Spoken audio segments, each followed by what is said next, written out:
আসসালামু আলাইকুম রহমতুল্লাহ। পারুলের পরিবার ব্লকে আপনাদেরকে স্বাগতম। আপনাদের সাথে আছি আমি সোহেল। আজ থেকে আমি আছি আপনাদের পাশে, সবাই আমাকে সাপোর্ট করবেন। আজকে সকালের বাজার থেকে কিছু মাছ এনেছি, এগুলি কাটা হচ্ছে। আজকে এখানে মাছের বাজার খুব চড়া, 250 টাকা কেজি দরে মাছ কিনলাম। যেহেতু আজ নতুন, চলুন পরিচিত হই। এখানে দেখতে পাচ্ছেন ছোট জানলা দিয়েছি সবজির গাছ লাগানোর জন্য। আরও আছে একটা জানলা, কুমড়ো জানলা।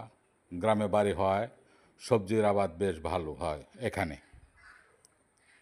সামনে দেখতে পাচ্ছেন আমাদের বাড়ি, এখনও কাজ শেষ করতে পারিনি। পরবর্তীতে বাকি কাজ শেষ করব ইনশাআল্লাহ। আজ এই পর্যন্তই, আগামীতে আবার আসব নতুন কিছু নিয়ে। আমার চ্যানেলটি সবাই সাবস্ক্রাইব করে রাখবেন এবং লাইক দিবেন।